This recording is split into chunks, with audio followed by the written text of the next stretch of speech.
Hey guys, it's Meg here with Meg's DIY. Today I'm going to be doing a DIY for you, and I'm calling this piece the Crackle artwork, a wall art, Crackle wall art, there we go. And I got this idea from Steve, and he has his own channel, so I'm going to link that below.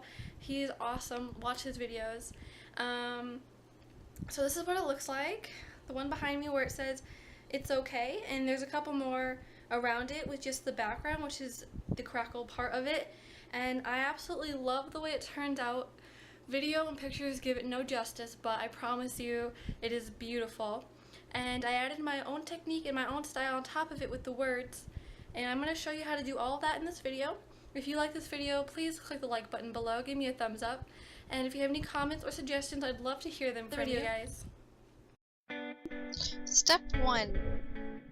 You're going to want to take your cellophane and cut a size that'll fit over your whole entire canvas. Once you've done that, you're going to want to crumple it up really good so you have tons of tiny little creases in your cellophane. Throw that to the side and then pour your paint onto your canvas. This paint is 1 part acrylic paint to 2 parts water.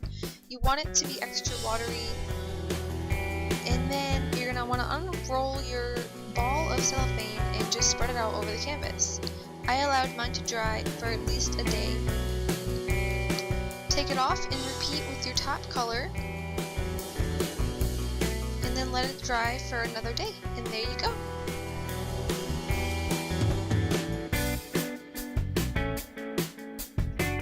Step 2. Making a stencil.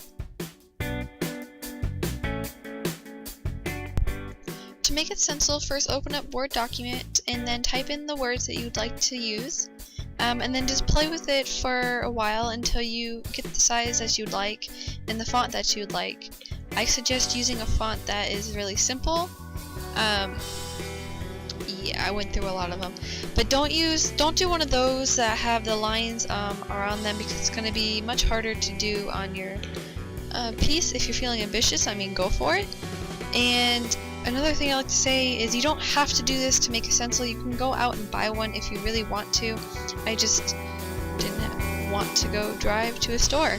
And typically, I really enjoy making my own stencils. The part where you get to cut out the letters is just very therapeutic to me. And this phrase I'm using, this is actually going to be a gift for a family member of mine, and I asked her to pick one of her favorite small phrases, and so this is what she chose. And this is just me. I'm just gonna cut them to size so that they all fit nicely on my piece, and then take my X-Acto knife and cut each letter out very carefully. The parts of the letters, like in the middle of the A, yeah, I made a mistake right there. Yeah, don't do that. The part of the letter in the middle of the A, you want to keep that there. So what you're going to do is you're going to take a piece of masking tape and stick it over it and cut half of the letter out and the other half out, leaving a strip in the middle. And I'll show you that in just 1 second.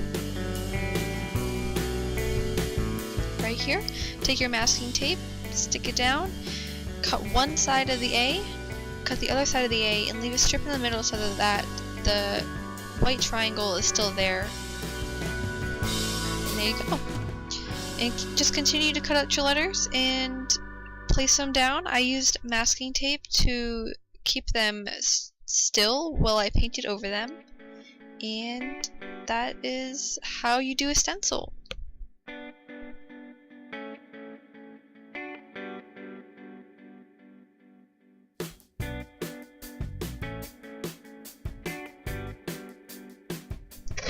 Step 3. In this step, you're going to want to take your stencils, lay them out as evenly as you'd like, or however you'd like, and then tape them down with the masking tape to secure them in place. Don't forget about the little V parts of the paper that are sticking up and anything else that might get loose when you're painting on top of it, like that U right there. And just continue to tape it down until you feel like it's secure enough.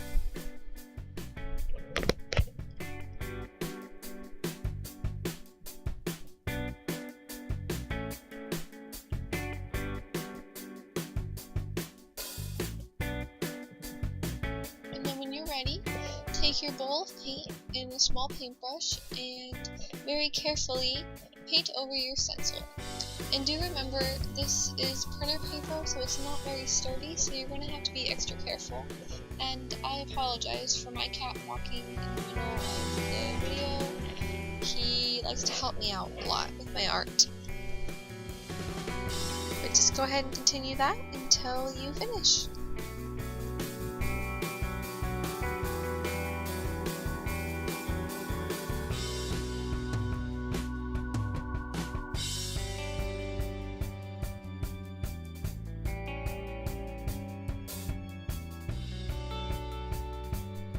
Step 4.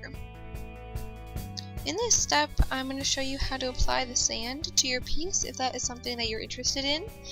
What you do is you take a paintbrush, preferably one that you don't care about, unless you're good about washing your brushes right away, because the glue will stick inside your bristles and the brush will be no good after.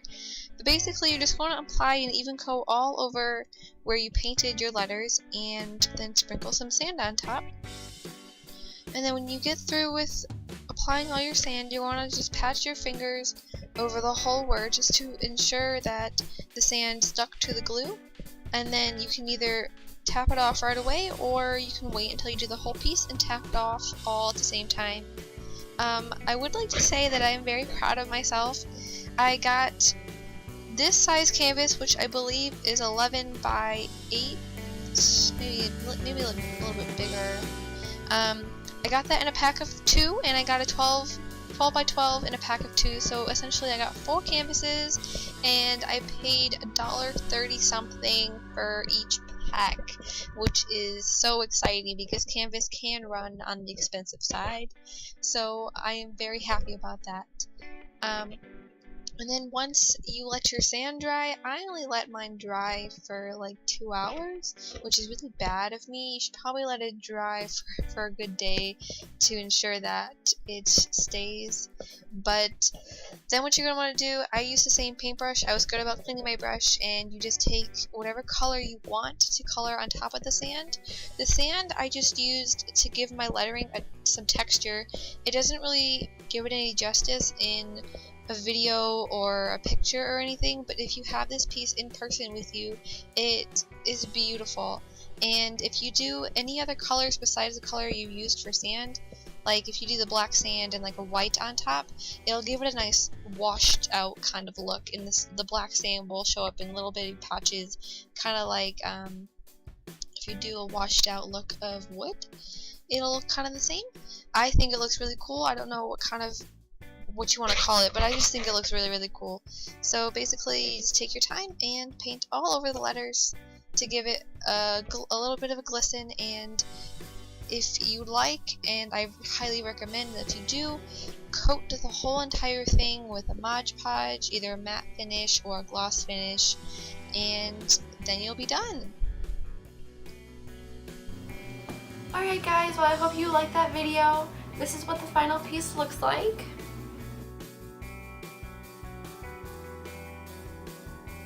You know, don't be afraid to be creative in your own way. You don't have to do sand, you can just do the stencil. You can use like a cotton ball in different colors and like tie-dye the stencil, you know, like do different colors all over the stencil, and just, you know, just make it your own. I just wanted to share the techniques that I used for this piece because I think when you put them all together, it turns out to be a really nice piece. If you like the techniques and the way I did this piece, or just the piece itself, I would really appreciate a thumbs up. And if you have any comments or suggestions on this piece or the video, how I can make my videos better, or anything else you'd like to see me do in my videos, I would love to read what you guys have to say, and I will try my very best to get back to you guys. And if you like what I do, subscribe. Have a great day, guys.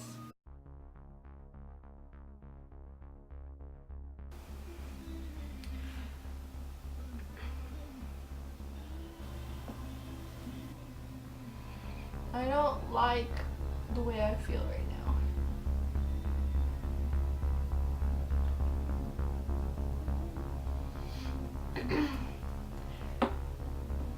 My hair. What the heck?